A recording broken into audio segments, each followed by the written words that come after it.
What's up? She got, man. I'm here. Appreciate y'all locking back in with me, man. It's Al Capone, Al Capeasy. Oh, boy.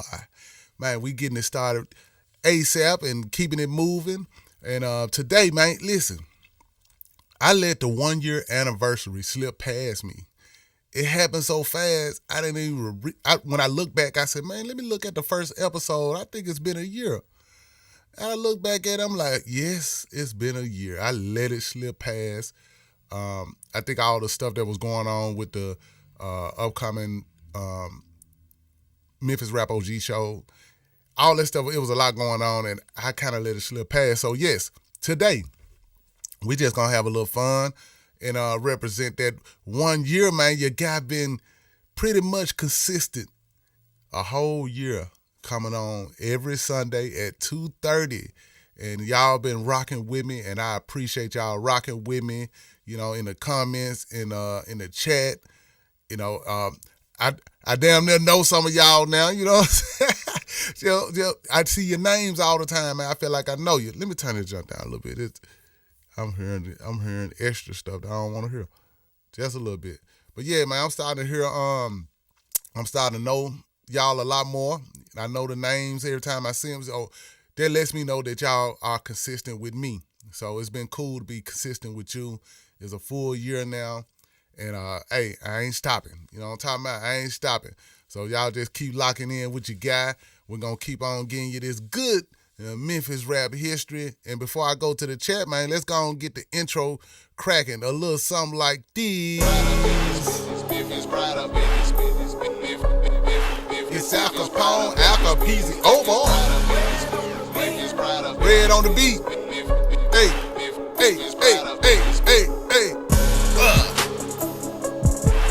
Hey, hey, hey, hey, hey,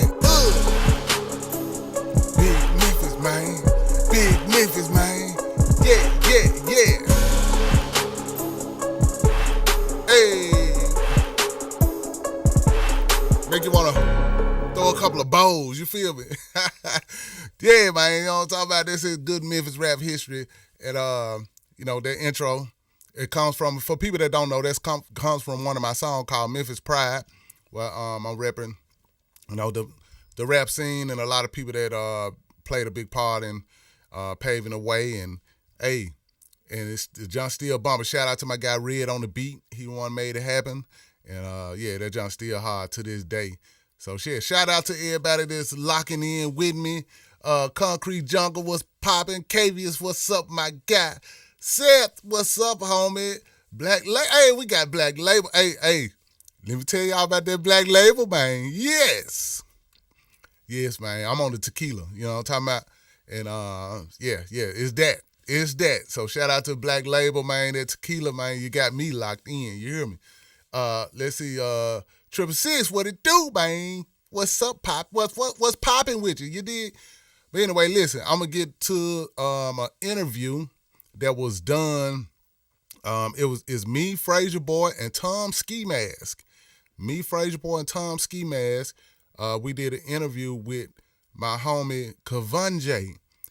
He had us on his radio show and just kind of talked to us about different things. So, and I was able to capture that interview. So I'm gonna show y'all that interview again with Tom Skee Mask, Frayser Boy, and myself. And the interviewer is Kavuanjay, and it's going down slick enough. What's up with you, man? That, my guy. See, that's what I'm talking about. Memphis KP, what it do, man? See, that's my point. It's 1 year. It's 1 year in, man, and I feel like, you know what I'm talking about? We know each other, you feel me? Even though I don't get a chance to see your face, and you get to see mine, and that's what it's all about. But I know y'all names, man. Y'all been really rocking with me for a whole year, you know what I'm saying? So I'm hoping that I'm giving y'all what you want, and I'm going to give you more what you need. So just, man, keep rocking with me, man. I think the community is really building, and it's looking good. It's feeling good. I'm having fun with it. That's why I keep doing it, because I'm really enjoying it. So, hey, I ain't going to talk too much about that. I'm going to come back and talk a little more after the interview. So let me give y'all this interview with, like I said, with Tom Skee Mask, Let me get it set up. Tom Skee mask, Frayser Boy. Where is it? Right there.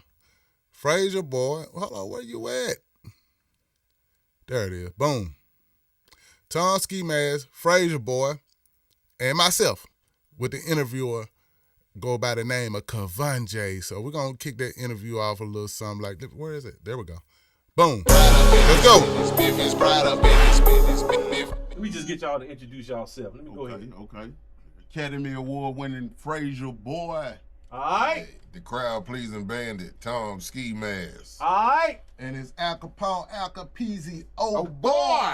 In the building. It's Big Memphis in here, man. What you saying? It ain't all of us, but it's half of us. Yes, half yes. of us. But I first of all, I appreciate y'all coming. Man, That's the having first us, thing. Come brother. on, bro. Hey, You know man, we had appreciate to, No, you I having me. appreciate y'all you know we coming. got to slide down on you, man. Trust that. You ain't gonna get away. Trust that. What sparked it in the beginning? Like, even when you did it last year, how did it even come about? Like I said, the truth is, I get called to do a lot of the festival shows, you know what I'm saying? And it's been going on for a long time, even when it was Memphis in May. And I said, before they call and reach out to me to do a solo show, I'm gonna throw it at them first about doing this group show. Right. And when I did that, they liked the idea, and that's really how it came about. It was like, I kind of was like, man, I don't want it to be about me. I want it to be about a situation where it represents all of us. Right. So that's kind of how it came about. Right. That's how you tell he's a good person, man. You know Yeah, what I'm come saying? on, get the mic, See, he kind of share the flowers with other people that deserve it too, and that's real big love, man. Because everybody wouldn't do that. Right. You know what I'm saying? Some people keep it all for themselves, but he spreads the love, man, and that meant a lot. So, especially when we represent our city. Right. So he not selfish. That's what people got to understand about Al. Al is not selfish. Al gonna give you your flowers at the same way as we give him his. He's already given us ours. So that's the one thing that I love about Al. Me and Al been doing this thing so long. We've been giving each other compliments for so long, and now it's just like he's bringing it to the forefront, to the top of the stage for us. So now we get to rock out like we supposed to. Yeah. I just hate I can't get more.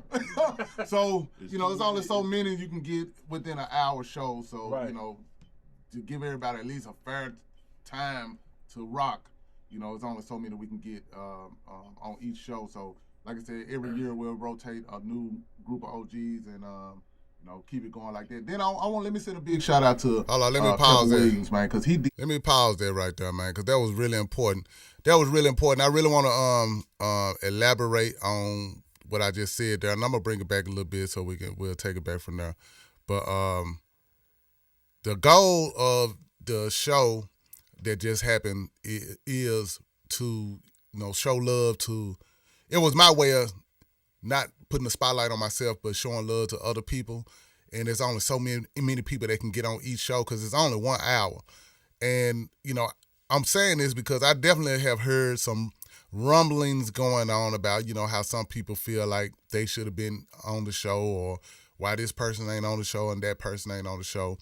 And I can say I definitely been in the situations where it was certain things going on and I wasn't included either. So I'm saying that to say I do know how I feel when, certain things going on and you want to be involved too. So I understand that feeling on their side because, I felt bad or disappointed as well when I wasn't included. So I understand how some people feel when it comes to that. But there's only so many people that can get on that particular show at a time. So being on the other side as the person that's trying to show love to as many people as I can, on some levels, on their side, it's a little disappointing because I'm like, man, I'm really trying to, show, make sure we put the spotlight on people that need the love or should get the love that they're getting. And that's the reason why I do the Memphis Rap History show that I'm doing now. The whole goal is to show love and put spotlights on people that don't get a chance to get a lot of people don't get that love. Everybody know, and I say this a lot of time on a lot of podcasts, everybody know the usual suspects. Everybody know the big names and the names that everybody know.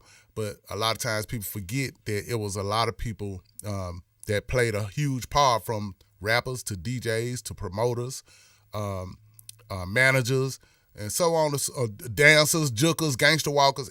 There's so many different people that played a part in creating this Memphis rap sound and scene that a lot of people have either forgotten about or they just don't know. And that's the whole point of me doing this Memphis Rap History, is to make sure we speak on those people. And if it's anybody that I'm forgetting, please let me know, because I want to speak on them. It's been times where we had discussions, and there's people in the chat that will bring up certain people and turn me on to some people that I wasn't even up on. And for that, I thank y'all, the viewers, the people that's, all the people that rock with the show. I thank y'all, because y'all are real Memphis rap fans. And it is times that y'all will tell me about people, and that gives me the opportunity to speak on those people, and so more people can know about them. So it's a collective thing that we're all doing to represent and shine light on everybody, or as many people as we can. And that's the ultimate goal. And that's the same thing with that show. The ultimate goal is to, eventually, get other people on, as long as they will do it every year, try to get a new group of people on. And we'll never be able to get everybody on one show, because it's only an hour. Just like when I did the Boiler Room. I performed at the Boiler Room. It was definitely different artists performing, but my set that I did, I could have just did a straight Al Kapone set. But now I was like, nah, man, I'm bringing SMK on with me. I brought Tom Skee on with me. I brought Side Manson and my homie 9, Backyard 196, originally the Backyard Posse. I brought them on with me.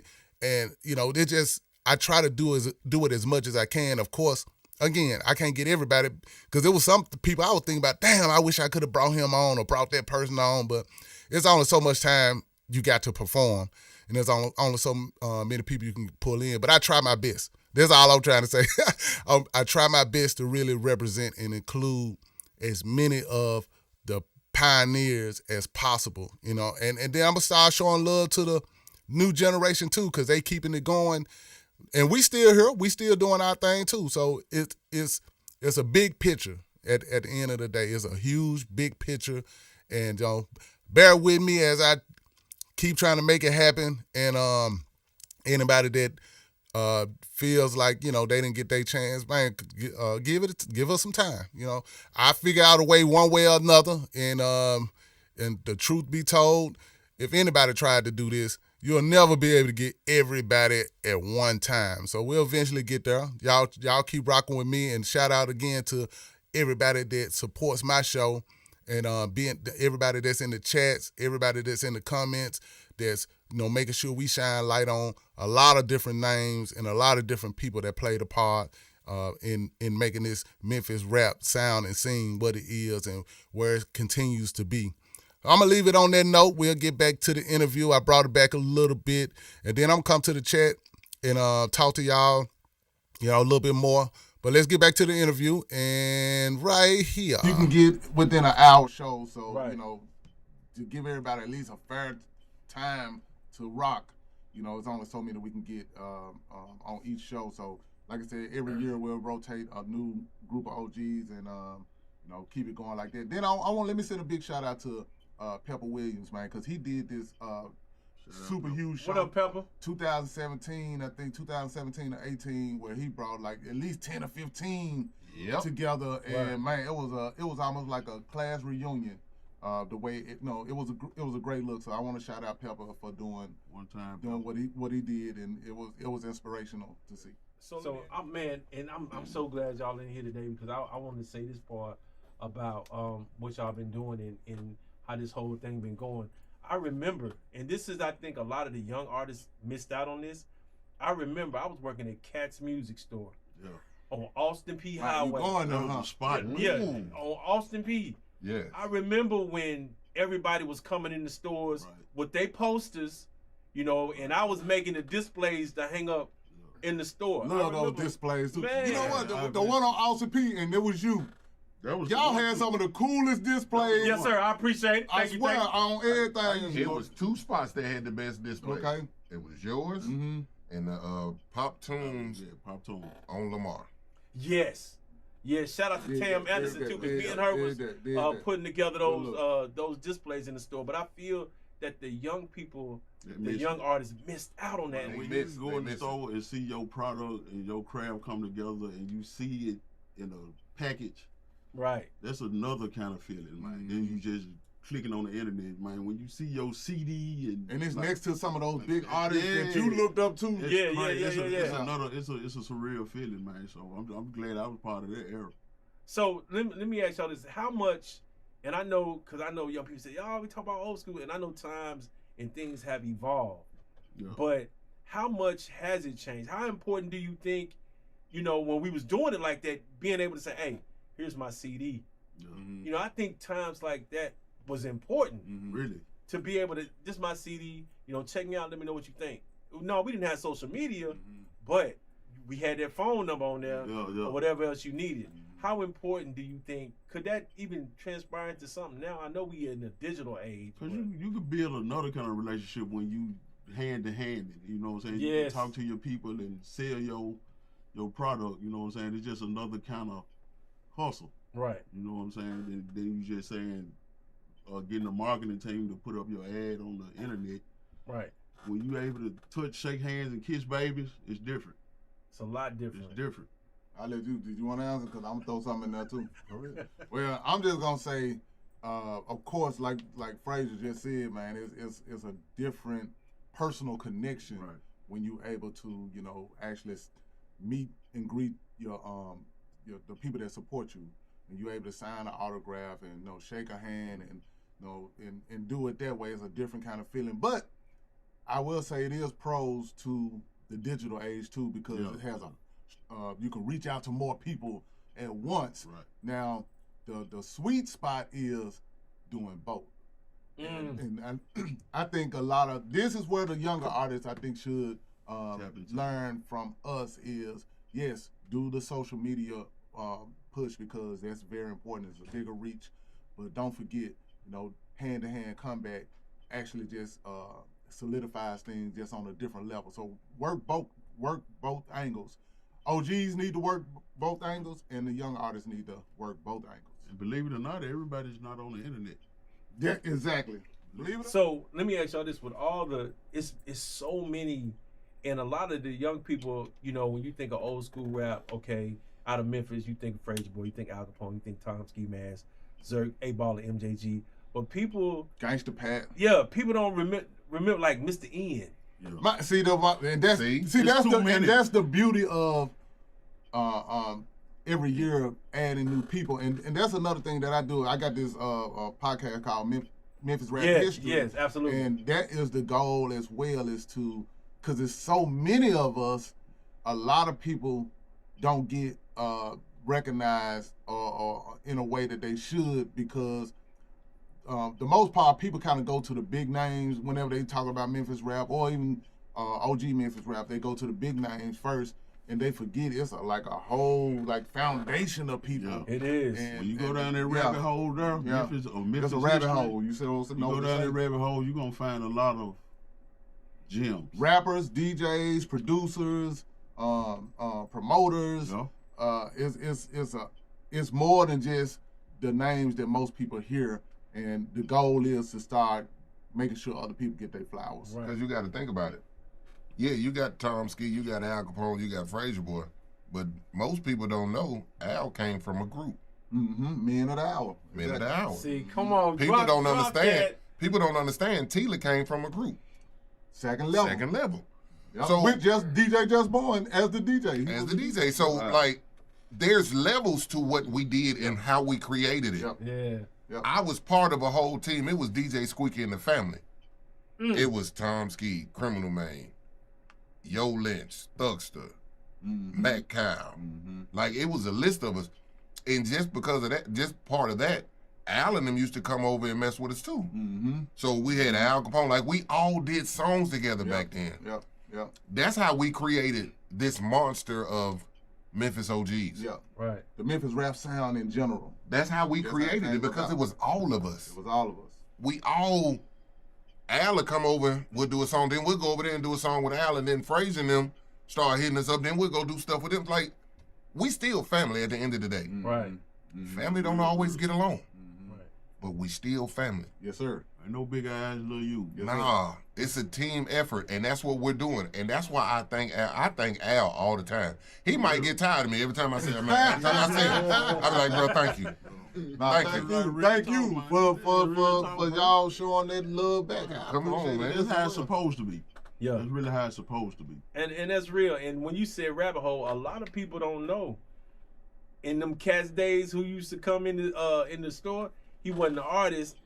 You're Antonio Touche Parkinson. See, That's my guy. see, that's man. Yeah, come on, y'all man. don't know he Speak was on it. he was a CEO of a label back in the day. I think Speak his, on it. his And he group rap, name- and he rap too. Yep. Yeah, Yep. see, I didn't know he rapped. He rap too. Yeah. So he had a group called The Ruins, I think, Yep.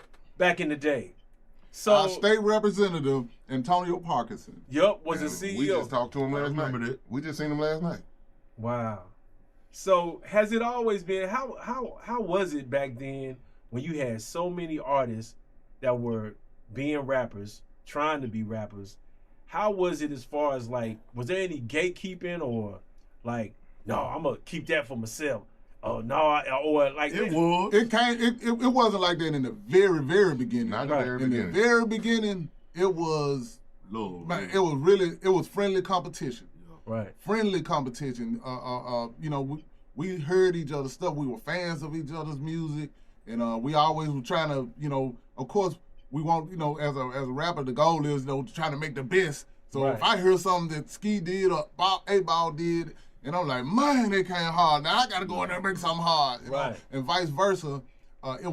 We were fans and it was friendly competition. At some point, it did shift, and then it did start becoming, you know, if you're not with us, Yeah. Man, this we my not song. we not messing with Yeah, y'all, right. and you ain't with us. Then beef started happening, and it shifted, but it was not like that in the very beginning. 21st Century Youth Club days and On the Strength Records days, it was not like that. I like Mega Jam. Oh man, you really going back? Woo! Yeah. So Mega Jam, shout out to Mega Jam. You right, Mega Jam Records, but Mega Jam was not rap. Mega Jam that was Barcades. that was Jazzy Faye. Jazzy Yeah. Faye. Well, he was not Jazzy Faye. He was a singer. failing. He was failing. Alexander. Yeah, He was failing. and before that he had No. Coast to Coast. No. Coast to Coast Coast to before Coast, then. yeah, Coast to Coast before Coast to that. Coast before then, and then on Mega Jam he was failing. He was an R&B singer. Yep. What? Yeah, he was. Yeah, you know, Yeah. Phelan was a. Oh boy. Pull it. No, it was before that. Really? No, Phelan. Pull it up. Phelan Alexander was an R&B singer He in sure the. was. Jazzy Faye was an R&B singer. In the late That's great. 80s on Mega Jam Records. You done I told can see me it something. though. On Mega Jam Records. So remember that those. Mega I Jam had was to an find R&B group. I mean, not R&B group, an R&B label. They were not. They didn't really rock with rap at the time. You But told they me eventually started. You know what I'm saying? Terry Starks started doing bringing people like me in to write because he had a female rap group, and I used to write for them. Phelan, that's when Phelan started the Funkaholics or whoever. It may was a collective. Slice T was a part of that.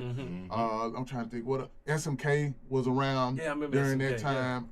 So Mega Jam started as an R&B label and it kind of started adding hip hop into it. But yeah, Right. Phelan was an R&B singer first. Yep. Well, he was a rapper. Cause when you go back, you went before them. Yeah. It was him and his brother. They were a rap group called Coast to Coast. Right. So- Phelan used to beatbox. And he used to beatbox, and he used to win. They used to win a lot of the rap contests. Sure did. We talking about like the mid '80s now. Therefore, anybody had records out. It was Yeah. just people just love hip hop. Right. And you know, of course, we love mostly East Coast because East Coast was on top of it at the time. So Coast to Coast, Phelan and his brother used to win a lot of rap contests because Phelan used to do this move where he'll beatbox standing on his head. Yes, sir. Yes, sir. And I then remember the kill the that. I remember rap. that. They won just it was a move that was like whoa. Rap standing on his head. I don't know. Beatbox. It was crazy. I mean, Beatbox beatbox standing on his head. Man, it was crazy. I like to see that. It was crazy. Pull that up. I don't know. You can pull it up. I think that was being recorded back then. But if you were there, you know what Right. I'm saying? Yeah. So that's man. You went back. You took me back. You took me back. So I want to say this to y'all too because Say what school everybody went to. I went to Frayser High School. Melrose. I went to Central, but I did go to Northside 1 year, so I got a little North. You know what I'm saying? Yeah. Shout out to the North, man. You know, but Central High, man. I'm South Memphis bound. Okay, so by us being a Memphis Shelby County school station, do y'all remember y'all principal? Yes. Yep. Yes. Because it's National Principals Day. I want R.I.P. to Barry Owens. Barry Owens was the principal at Central when I was going there. And how much of an influence would you say that he had over the school? He laughing when he laughing now. I'm laughing because even though I made good grades at Central, I had this crew guys, me, my guy Nato, Newbum, and Double D, we had like this crew called the RG Syndicate. And we used to go to school, because we from Lamar Terrace, we used to go to school wearing all black every day. Yeah. So, and then we gangster walking in the halls and stuff like Oh my God. So his influence was trying to keep us alive.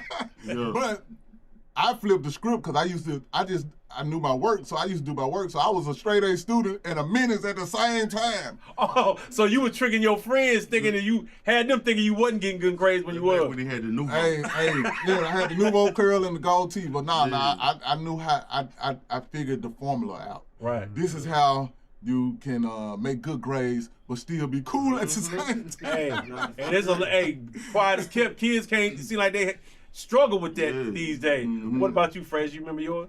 I don't remember my principal. You put me on the spot, bro. So I can't think. So let me ask you this then. I'm trying to think of my principal name. I name- had like 3 of them. All right, so while I was there. Name a favorite teacher that you had. Miss Massey, You said that quick. What did Miss Massey teach? arithmetic. And why was she your favorite teacher? She was just, she didn't take herself so serious. She was just used to joke with us, kick it with us. It Right. wasn't just all strict. Right.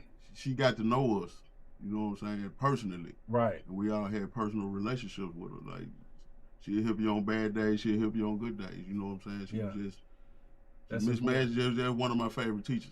And She's still alive? And she know that. Yeah, she's still That's alive. good. Yes, That's good. What about you, Tom? Mr. Levon Bridges. That was our principal at Melrose. I'd never get him. He used to walk around the school. Hey, Chief. No running in the hall, Chief. Come on now. I'm gonna need you in the office. But he was I don't the know, but you sound like you sound just Man, what? You channeling him right now. You sound like him. Yeah. Hey, Chief, come here, Chief. Let me talk to you for a second now. Yeah. Hey, boy, you know you can't be running in the halls like that. What is y'all doing? Go on, get to the classroom, man, and get you something in your brain, boy. Yeah. See? But he was the coolest principal because when you see him, he gonna stand there, and he represented Melrose to the fullest. To the fullest. And he represented the mound to the fullest because you see him, and then when you see him riding around later, they go, Mr. Bridges, man. Hey, Bridges, go on about your business because he see you. He be like, you come to school the next day. I seen you out there, boy. What you doing? See? I wasn't He doing talk nothing. to you when he see you. Yeah, he talk to you when he see you. And see, that's the thing, man. It's important for the grown people to know, the grown folks. Even, I know we say that students need to learn, but teachers need to learn too. Sometimes what you say to these students, pouring into them, affect Right. them. You don't know how it affects Man, them. it really does. Yeah, you don't know how it motivates them. It's like if you come up to a child and say, man, have a good day today. He might have been having a bad day. Yeah, and it just changed his energy. Right. You know what I'm saying? So- He's gonna remember that. Man, let me clear up. So I know I said we was a menace. But we were more cool. We were You can be a menace. I don't want to be a bad influence, man. We was Y'all white, y'all black. Yeah, we was. We were from the Montez Project, but we just created our own cool circle. I just say it like that. Right. We created a cool circle. But yeah, I just want to say it like that. I don't want to be a bad influence. Now, Al, you good? And we believe you. Please believe me, man. We believe you. But I want to say this, man. The one thing about, especially when it comes to rap and when it comes to hip hop in the city, and I want the younger generation to know, back then, like you said, it was all about the East Coast. Then the West Coast came with NWA and did their thing. Yep. But hold on, man. I'm sorry. No, go ahead. Because when people say the West Coast, Y'all want to share? when they say the West Coast, they always start with NWA. I'm like, hold on, what about LA Dream Team and King T and you know what I'm saying? Yeah. You know, Especially LA Dream Team. LA Dream Team and King T, man. Come on, man. We got Hey. it goes Ice T. It goes before NWA. They did have some things going on. Yeah. Egyptian Lover, man. That was West Coast. And who was before NWA was formed? It was the who was Dr. Dre? The World Class Record. Exactly, World Class Record Crew. And that was way before 100%, NWA. 100%. That's why I say, you know, I hear, you know, anytime people talk about the West Coast, it's like they forget about that early, era of West Coast hip hop. Rodney O and Joe Cooley. Yeah, that was before NWA. Yeah, and see, people don't understand. Memphis had its own sound. And Rodney O and Joe Cooley was hot down here. Man, everlasting bass. Come on, man. Gangsta Walk music. DJs and MCs. Man. Gangsta Walk music. I'm ready to go back to Studio G, and that ain't even open no more. So I think that's what a lot of and I keep saying to y'all because it was such a good time in music back then. Yes, sir. You know, when Memphis first started, how did y'all feel when the first Memphis artists got national recognition? Like, I'm talking about when Gangsta Pat. When Gangsta Pat got first recognition, it was like we can for real be out there for real. It was addicting. Yeah. It was addicting to know that you know somebody from your same city can make it up out of here. So it was very inspired. Yes. Gangsta Pat was the first. Who was the second? Oh man, that's when it's. Now, I'm gonna tell you who I thought it was. Who? I thought it was you. It probably was. Well, yeah. I would say. You know when I don't give myself. I would say that. Yeah. I'm gonna say this from a fan. I'm gonna say this from a fan. Way before you 40 now. It was way before you 40. I'm gonna say this from a fan point of view. I think you feel that slot right there. I didn't think about that. You're right. Because I'm gonna show you something, Kavuanjay. Let's see if I can pull it up real quick. Because I remember when Gangsta Pat did his thing, and for some reason I think you was too, as far as like, yes. If he ain't 2, he 3. Let me show you this. For sure. Look at this. This is the Jet magazine. Street Knowledge. Al Kapone was number 6 top album in Jet magazine in '93.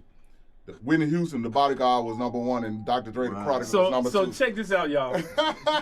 Al has you know how in Jet, when they used to have, turn the back of Jet, and Jet would have the top singles, top albums. Yeah. Hold on, I gotta bring that back. Hold on, let me stop there for a second. I'm gonna bring it back, but got to shout out the M Team. You know what I'm saying? They had a nationwide deal as well.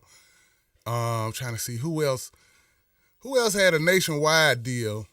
You know, I'm not talking about who was popping, you know, locally on the underground scene, but people that broke out nationwide, like Gangsta Pat with his Atlantic release, and like we're saying now, and I had forgot until he said what he said, and I had to pull it up. Like, yeah, that's right. My album Street Knowledge did make number 6 on the Jet magazine top 20 at the time. Trying to see who else was a nationwide, you know, had something popping off nationwide at the time. Y'all help me remember, because I know we forgetting somebody, and y'all know how I feel about forgetting somebody. You know what I'm saying? So, hey, I'm going to bring it back, and we'll get back to, you know, the discussion about who was the next nationwide artist after Gangsta Pat, who popped off a little bit more nationwide or regionally, you know, outside of Memphis. I'm talking about just really got, you know, on a national charts or something like that.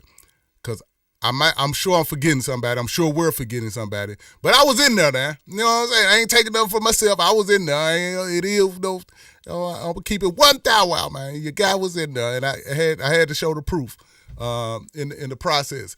Shout out to Lucas, Seth, Flight 24, One Shot. Triple C. Hey, I see. Hey, who was that? Somebody said something funny as hell in the chat. I've been watching the chat as we do this. My stud vamp amp. Shout out to you, Marcus Matthews. What's happening? Sky Lake Villain. Who else? Raphael. I think it's David Raphael. Raphael David. I see you out there. Dad, what's up, my guy? My Botswana homie. What's up with you, man? Yeah. Let me get back to it. I just had to shout a couple of y'all out in the chats real quick, and let's get back to the interview. Here we go. Let's see if I can pull it up real quick. Because I remember when Gangsta Pat did his thing, and for some reason I think you was too, as far as like, yes. He ain't 2, he 3. Let me show you this. For sure. Look at this. This is the Jet Magazine. Street Knowledge, Al Capone was number 6 top album in Jet Magazine in '93. Whitney Houston, The Bodyguard, was number 1, and Dr. Dre, The Prodigal, was number 2. So check this out, y'all. Al has you know how in Jet, when they used to have, you turn the back of Jet, and Jet would have the top singles, top albums. Top albums, yeah. This is Jet. Jet, for the young people, you can Google it. You can Google it, young people. Jet don't know what is no like Jet is. Ebony. Or what's a magazine? Essence magazine. Yo, ask him what the young people know about. Yeah, what was that? What's a magazine that the young Vogue. He gonna say Source. Who? Vogue. Okay, Vogue. Vogue Source. Source. So, I would say I'm talking about somebody Source his magazine. generation knows. Source. We talk about our generation. Yeah, that's still our generation. But a magazine in the back, inside the magazine, you could always see where they had the top albums. The top album was the Bodyguard soundtrack, Whitney Houston. The Chronic by Dr. Dre, Love Deluxe, y'all know that's Sade. The Predator, Ice Cube, was number 4. Whoa. Extra Naked, that was Shabba Ranks. That was 5. And Al Capone, Street Knowledge, was number 6. Memphis, right there. On top album. Yeah, that deserves a clap up. And because he beat Boomerang. What's the 411 Mary J? He's above all of those albums on there. That's big. That's big. And I don't tell people. You don't tell me. There's a lot of stuff I don't brag about, but I tell my story one day in full. But I gotta start bragging. I know I do. Yeah, you do. You really do. So Al, but let me ask you this question: what made you be giving like that? Because you have said, "Man, look, I'm a." Open it up for everybody, or let somebody else do this with me. Where did that side of you come from? Man, I just feel like if we, I think it comes from knowing Black history. Just knowing. When I say Black history, I'm talking about going back to the slavery days, the Jim Crow and civil rights movement. I always felt like if we moved as a unit, we'll always be stronger. Right. And and I feel like. Every time we overcame anything in Black history here in America, it happened because we moved as a unit. So I always had that mindset: if we're gonna win, no matter what we do, it's best to do it as a unit. So that's where it comes from. So go ahead. That's just real. Coming from him, you know what I'm saying? You see how solid his character is. Right. Because he learned from that type of history. Right. You know what I'm saying? And that just make him who he is. And now I'm really furthermore understanding why you are like the way you are. Real talk. Right. So when stuff started to change for you, and when all the things started happening with the the movie, because both of y'all, the whole city had something to do when it came to that movie. Hustle and Flow. Yeah, Hustle and Flow. How did it change, do you feel, as far as like bringing even more notoriety to the city? Because how did that do for other rappers? Was other rappers like, man, they need to have me in that movie, or I need to do this in that movie? Of course, but I'm just at the right place at the right time when that happened. I'm glad I was there at that moment, but I just capitalized off what they was giving for me to do. Right. I just capitalized off it. I just remained doing what I've always done. Right. And they just, gave me the credentials for it. Right. So that's how it was for me, and it definitely changed moving forward. Of course, it won an Oscar, you could say that, but just seeing your work in a movie coming from Memphis ground, right, it's different. It's different. You know what I'm saying? It's real different. I'm gonna say it. Keep in mind, like again, I love history. You know what I'm saying? That was like one of my favorite things in school. History and math. But history, I love that. So when I look at what was going on then historically, Atlanta was dominating. You know what I'm saying? They work was with each other. dominating, Yeah. and you know, the Memphis underground rap scene had started to dim down because Atlanta was dominating so hard on the airwaves and nationally, and only a couple of our groups was getting recognition. There was A-Ball and MJG 3-6 Mafia. And DJ Squeaky and the Family was coming under them as well, which Tom Skee is one of those catalysts as well. But it wasn't, Memphis still wasn't getting the attention as a whole. People wasn't saying Memphis rap. They were only naming a couple of people. Atlanta was dominating. So by the time when Hustle and Flow came out, it made people, it reminded people that, it's a Memphis rap scene. Yeah. Right. It ain't just a few different artists that has made it on a certain level. It's a whole Memphis rap scene.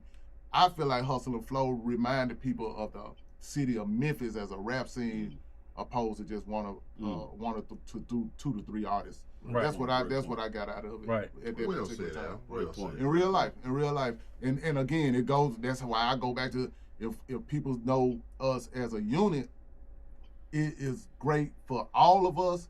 It's great for the city because if everybody is winning and if everybody's eating, it puts the money back into the economy of the city of Memphis. Right. And you know, and then that trickles down to the different neighborhoods and people can, you know. It goes.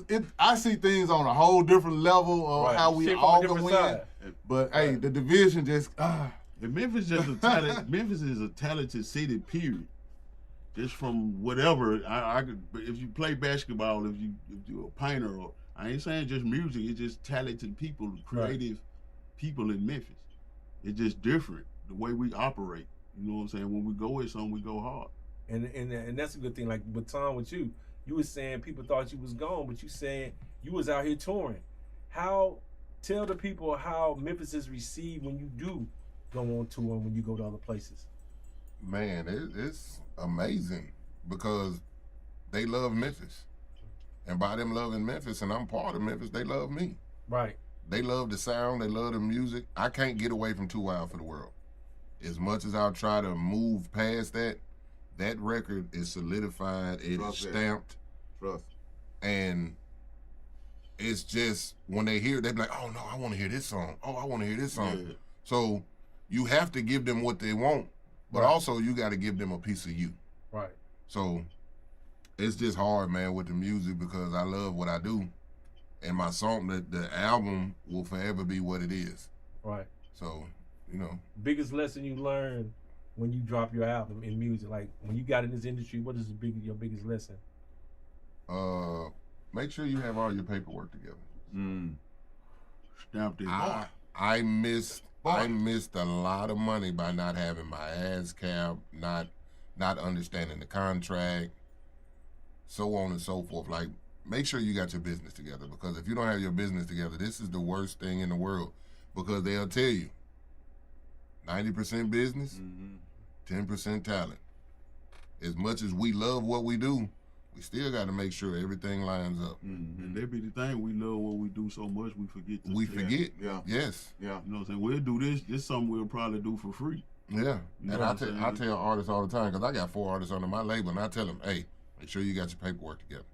Go get your ASCAP, BMI, whichever one you want. That's important because, look, by y'all being the pioneers of that, who was y'all to turn to at that time? I mean, it's not an excuse, but the truth for of it, real. I'm gonna be real.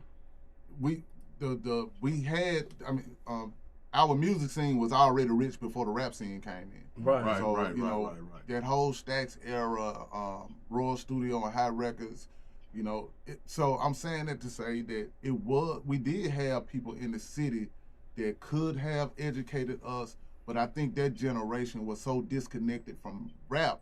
They really didn't rock with it, so you know they didn't pass that knowledge on to us because they learned before us.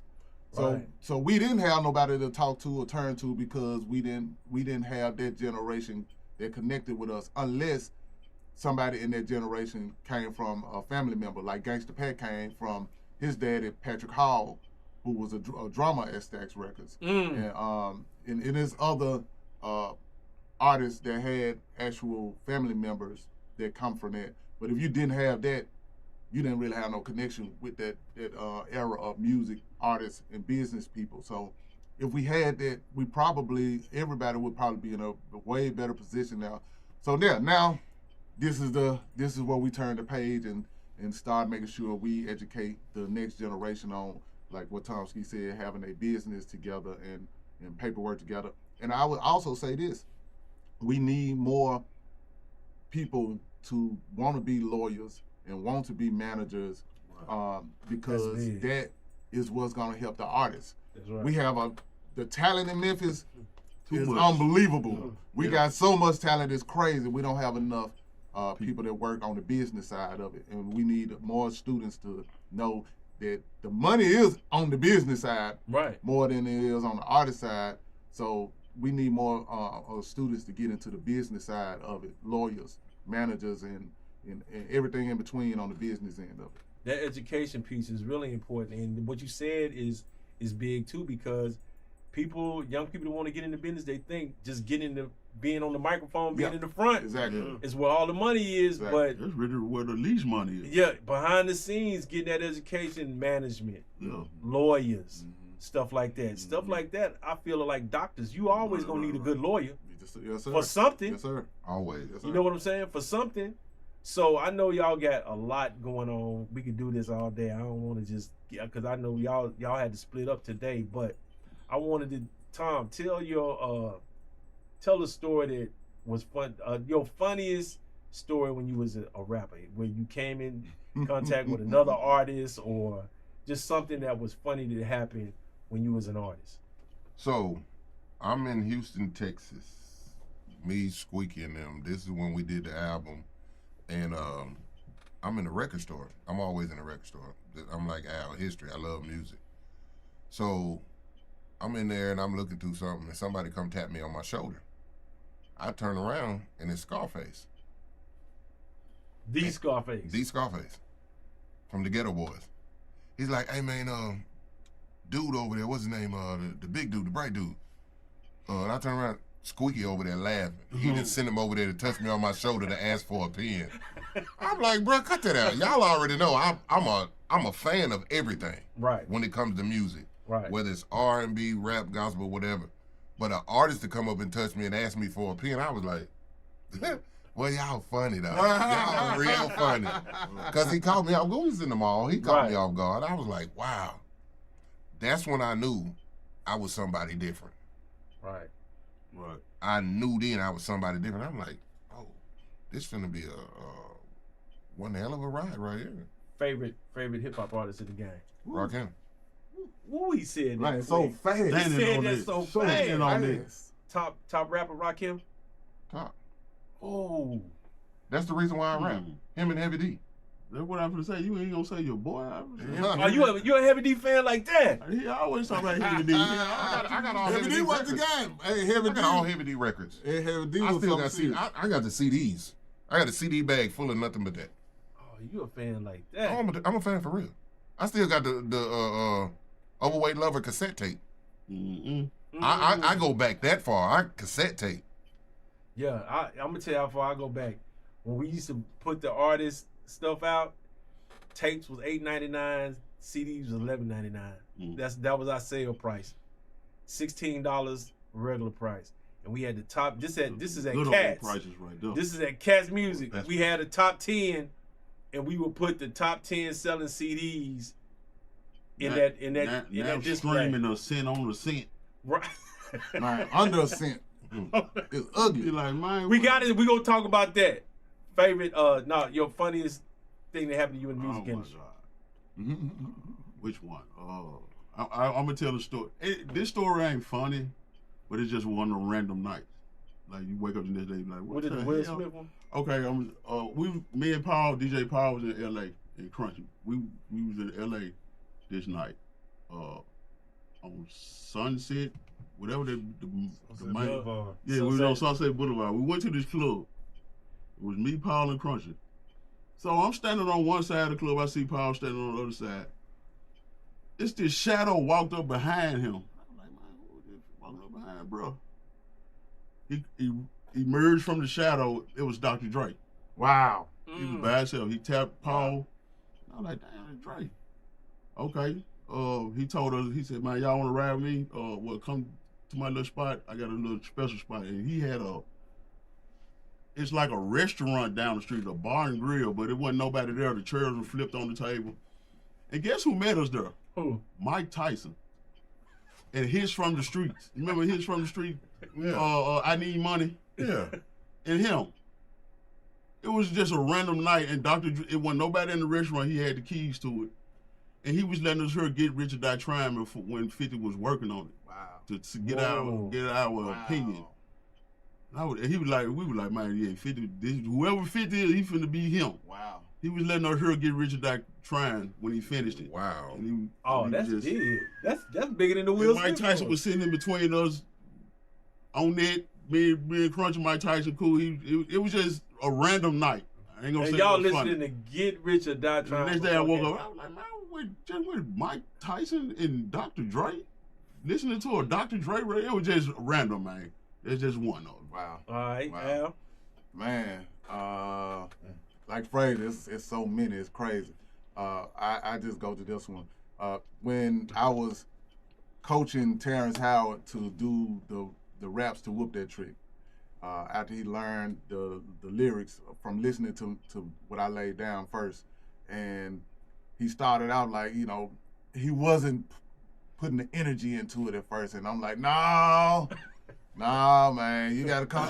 I need you to go harder than that. Yeah, Juice was on. Yeah, so slowly he built it up, and he finally was like, oh, wait, that's red eye. Like, yeah, man, that's that Memphis right there. So, he do that first verse.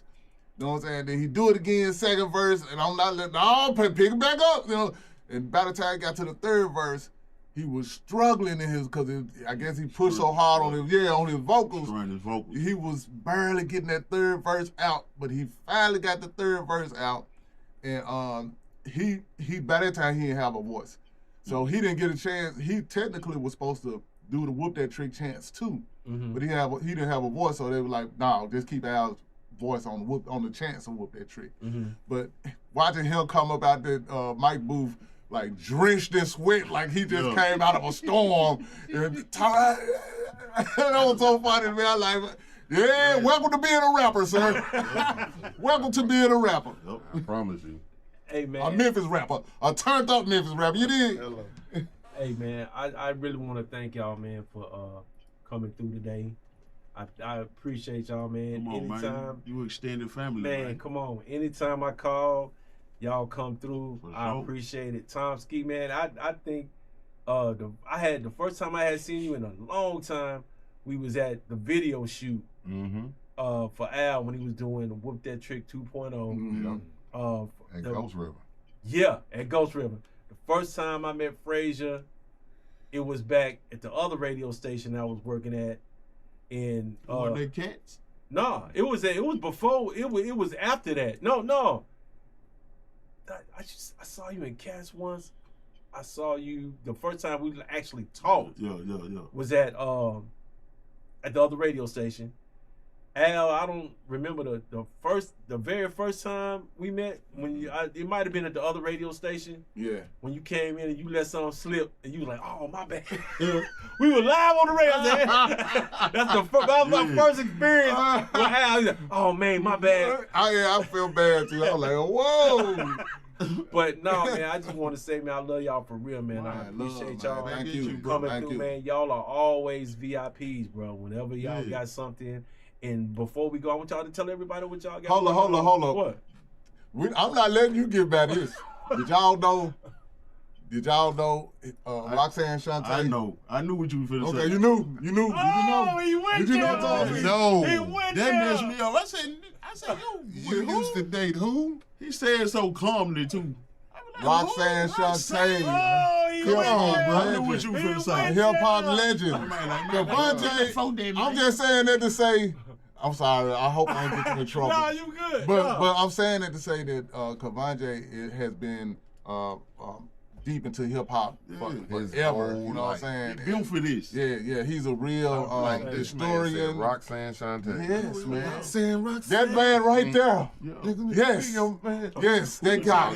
That guy. You what? Y'all crazy. Huh? You rapping to you. Hey, just show you, man, that Memphis, man. You know what I'm talking about? Hey, man. We get around, man. We get around. But I appreciate y'all, man, for real. And we losing. We've lost some True that. of our Memphis rappers. that. You know what I'm saying? We've lost some. And people have forgotten about them. At least I haven't heard nobody. Yeah. So it's things like this, man, we gotta uplift them. Boo, Coopster. You know what I'm saying? Raider J. Yeah, Raider J, man. Come yeah. on, man. You know what I'm saying? Lord, I mean, Kilo G. Cutter. Cocaine Wayne from Taylor Boys, my Yeah. cousins. I mean, the list goes on. It's Yeah, crazy. man. It's crazy. It's crazy. number. Absolutely, man. So I just want to thank y'all. But tell the people, man, what y'all got going on, how they can reach y'all, all that good stuff. Man, I'm just gonna simply say, go to catch. You want to know anything about what I got going on? Go to akmemphis.com. Again, go to my website akmemphis.com, and that will update you on everything I got going on, from merch to my blues rap sound that I've been doing for a few years now, and put you up on my podcast, Memphis Rap History. Yeah, that's a good show too, Al. I'm sorry. I'm not bougie like Al. I don't have that. That ain't bougie, man. What you talking about? Nah, but they can hit me up You on. just talking about me having business together. I know. I'm messing with you. I have to make it funny. Yeah, I'm messing with Have you. to make it I'm messing back with you. But no, you can catch me on all platforms. Tom Skee Mask, everything. You know, Tom Skee Mask _2 Wild on Instagram. Tom Skee Mask on Facebook, TikTok. I don't do Snapchat, but outside of that, you can find me. That's what you're supposed to say. You don't do Snapchat. I don't. Yeah, that's what you're supposed to say. I don't say it. I don't do it. I found Tom Skee Mask in the search bar the other day. No, you may have found him, but I ain't been on Snapchat in 10 years. Had no Snapchat. I didn't say I didn't have. I said I don't do. I saw it though. You can see it. You're supposed to see it. You got eyes, don't you? Oh my God, Frayser, what you got? What we talking about? What you got? How going people on? can reach you? What you got going on? All that Oh, good stuff. the social media stuff. You can catch me on all social media platforms at Frayser Bizzle, FRAYSER BIZZLE. I'm with it. Yeah. Yeah, shout out to him. And that's part of what I do when it comes to community outreach with Okay. the Memphis and Shelby County Film Commission. I go out to the different schools, talk to the students, or do whatever I can to do to inspire and give information and education as much as I can. And it's a personal passion of mine as well. Yeah, our students need that, man. So if y'all ever available, especially because in entertainment period, even for the students that may not want to get into entertainment, just need that knowledge of anything in life, period. To inspire them in some type of way, man. So if y'all could come through to do that, we'll definitely appreciate that. Anytime, For sure. All right, y'all. Hey. All right, y'all. We gonna get back to the music. Yeah. Y'all know what it is. 88.5. Let's go. What's up, man? Yes. Great interview. All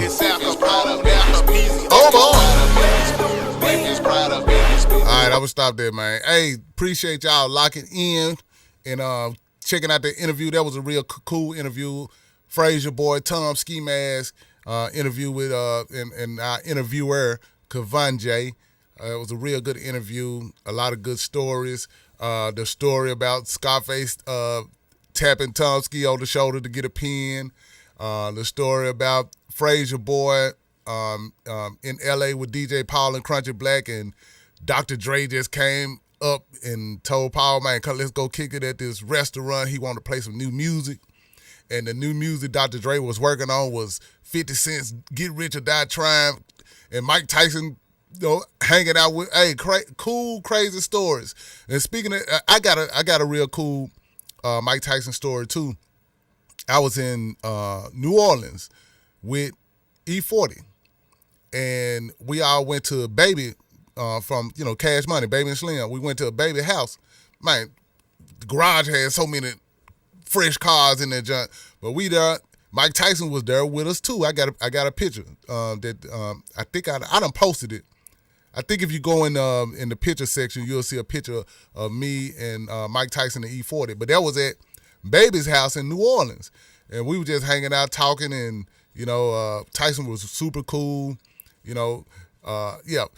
On the goody good, you dig? Yeah, that part right there, man. Hey, so like Frayser said, there's so many different stories, and maybe one day I start not one day, but I try to make sure the guests I have on talk about a lot of those cool stories, because you know, if they don't tell it, we won't know. You know what I'm saying? And it is really some cool stories that Memphis rappers have had when leaving out of town and meeting other people and meeting other artists and stuff like that. So, again, thank y'all for tuning in. And y'all made some good points when we was trying to figure out who else was made like a nationwide impact or a big regional impact in early Memphis rap days.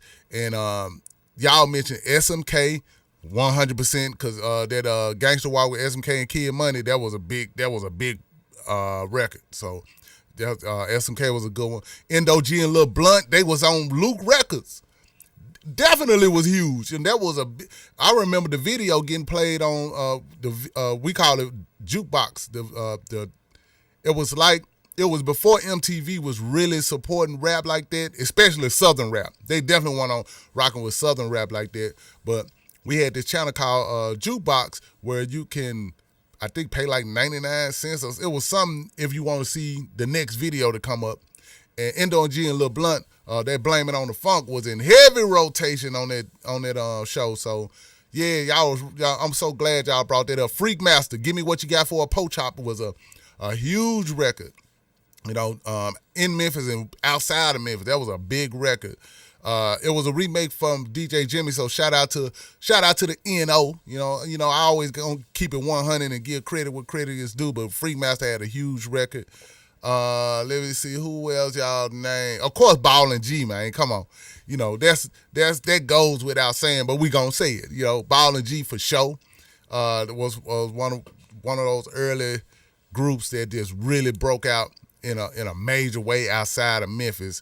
But Gangsta Pat definitely knocked down those doors first. So we always gonna salute to Gangsta Pat for being one of the first to break out of Memphis. So on that note, let me see. I might not be able to get to everybody because y'all it was a lot of people in the chat. So shout out to chat, man. Shout out to everybody in the chat. Appreciate y'all rocking with me. Don't forget to subscribe and like. And when the video is over, leave a comment. Subscribe. If you ain't subscribed, help me get this channel going, man. Yeah. A lot of people definitely have been subscribing, and thank y'all for rocking with what we got going on. We're going to keep it going. Be on the lookout for some new episodes with me and my guy Trackman. I saw Dad brought up something about Trackman. Me and Trackman got a separate podcast called We Talking Hip Hop, man. And we got some new stuff coming, so be on the lookout for that coming soon. Of course, I'm going to announce it to let y'all know to tune in to whatever new that we have out. Check that out. Again, subscribe, like, comment, and let's keep this Memphis rap history alive and well, because there's so many people to talk about and talk to. Shout out to MDB. Shout out to DJ Sound. I'm just naming a few people that has reached out to me or I've seen and we talked, and we'll be doing interviews with.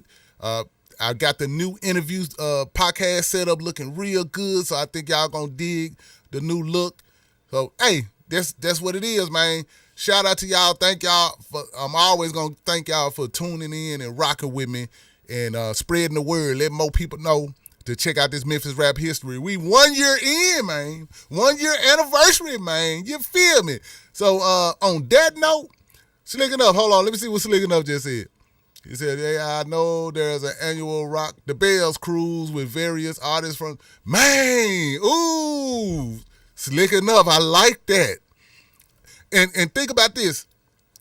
I'm glad you said that, because LL actually, he did, what was on Rock the Bells on Sirius XM Radio.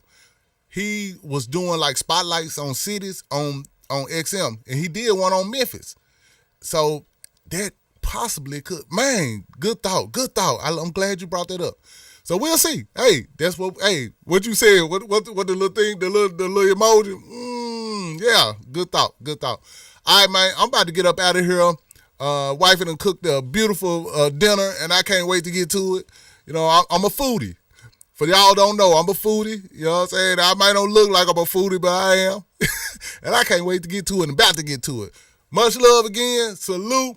Until the next Memphis Rap History. Man, y'all enjoy the rest of your day. Thank y'all for tuning in. And people that's overseas that's about to go to sleep, hope you get a good night's sleep. And it's all love. I'm about to get out. Let me go and hit this. Whoa. Let me set up the intro. Now I got to get the intro right. So the outro intro. It's the intro and the outro. Let me get that set up, and then we up out of this junk. 100, man. Big Memphis is Al Kapone, Al Peasy. Oh, boy. Whoa. There we go. Hey. Yeah.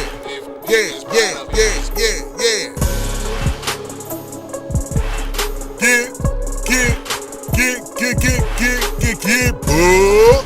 Hey, Big Memphis, man. I'm out of here. Salute.